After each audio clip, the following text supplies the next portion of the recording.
Hey everybody, welcome back to my channel. My name is Jessica, and today's video is going to be a little bit different. As you might be able to tell, I am in a new space. Yes, I did move a couple of weeks ago. It has been very stressful, but I'm glad to say that I am more settled in now. But one thing that really stressed me out about moving, and one thing that I wanted to document a little bit, was the process of bringing my houseplants into my new home and making sure that they are adjusted well in their new environment. So what I usually like to do at this time of the year is to have a little spring clean routine for them, which involves trimming away a lot of their dead leaves, a lot of cutting away all the tips that may be yellowing or browning, just to make sure that they're looking fresh, making sure they're fertilized, and in some cases also repotting them if it looks like they do need repotting. So today I will be taking you through what I've been doing with two of my plants. One of them is my Calathea and the other is the peace lily. I'll be explaining to you some of the tips and tricks that I use to keep them looking as fresh as possible. And hopefully this will also help you take care and refresh some of your plants that might need a little bit of extra care at this time of the year. So without further ado, let's begin. So the first plant that I'm going to show you is my Calathea. As you can see, it has a lot of browning on the leaves, and I actually know the exact cause of this because it's something that I was aware of the first time I bought this plant, which is that Calatheas really need filtered water in order to thrive. They're very unhappy with regular tap water, and at the beginning I was really good at watering my Calathea with filtered water, but as time went on, I usually water all of my plants at the same time. I use the same watering can, and I guess I just started to forget. But before we tackle that, the first step in my plant care routine is actually to wipe down all of the leaves of my plants, because as you can see, over time, dust and dirt accumulates, and this actually blocks the sunlight from reaching the plant leaves as best as it can. So as you can see here, I'm doing my cleaning. I usually take a damp cloth and wipe down the top side as well as the underside of the leaf very gently, especially with some of the older leaves from the Calathea. The older leaves are usually the ones that are slightly more droopy and they're on the outside ring. You can tell because they're thinner, and what you don't want to do is accidentally tear them while you are wiping them down. This took me about 40 minutes probably in total, maybe a little more actually. I wasn't in a rush or anything, but this is just so you know what to expect time-wise. The end result was pretty satisfying.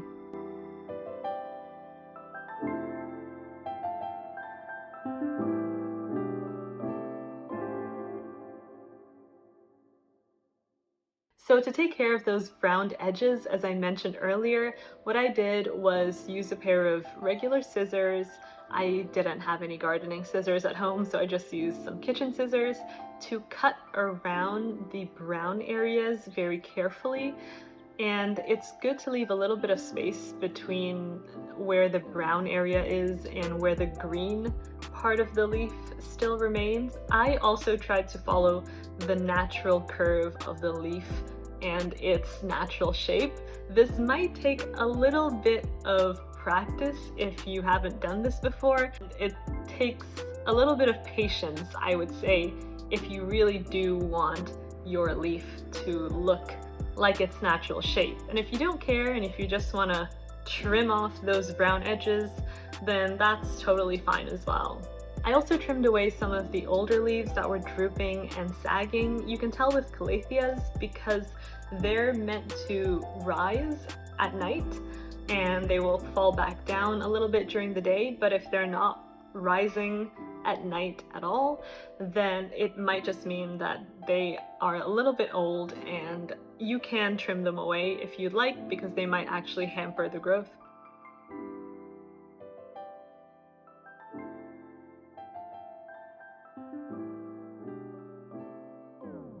So the next plant is my peace lily, and this is actually one of the first plants that I bought during quarantine. So I feel like I've had so many memories with this peace lily, and we've moved houses several times since then. He's generally flourishing. The only thing that I needed to do with him is to wipe down his leaves the same way I did with my Calathea, and I also wanted to trim off the yellowing tips on him. A lot of his tips were yellow at this point. This is usually a sign of overwatering, so it was a good reminder for myself to maybe lay back on the watering schedule a little bit and see how it goes from there. But generally, he's in pretty good shape. So I take the same approach in terms of wiping him down, making sure that I go as gently as I can. And in terms of trimming the edges, I also did the same thing I did with my Calathea, which was make sure that I follow the natural shape of the leaf.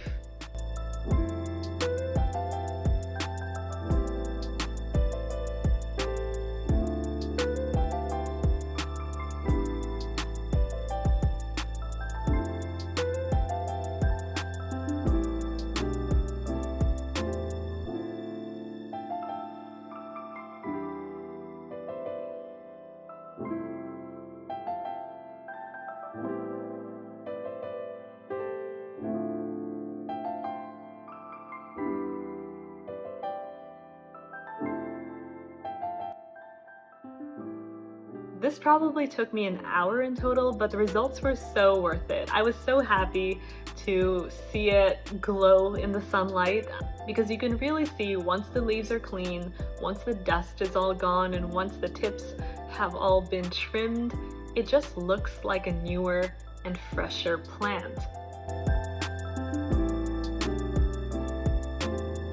So that was the first step of my spring cleaning process. I still have about 4 more plants that need the same treatment. And if you'd like to see a video of that, let me know in the comments below. The next step would actually be for me to repot some of my plants. I might even consider repotting my Calathea because it has been growing so fast. But I do have some plants that have not been repotted in the time that I've had them. It's been 2-3 years now, so that will probably be my next video if you'd like another plant video like this. I'd be interested to know if you have any houseplants at home. What do you usually do with them at this time of the year? Do you have your own spring cleaning routine? Do you just let them be? Leave your plant care tips in the comments down below. I think it'll be super helpful for me. I'm always trying to learn, and for everyone else watching as well. And please do like this video and subscribe to this channel if you haven't already, because I will be back with a whole new range of videos. You'll never know what I'm going to post next, which is partly the fun of it. I'll see you guys next time. Bye!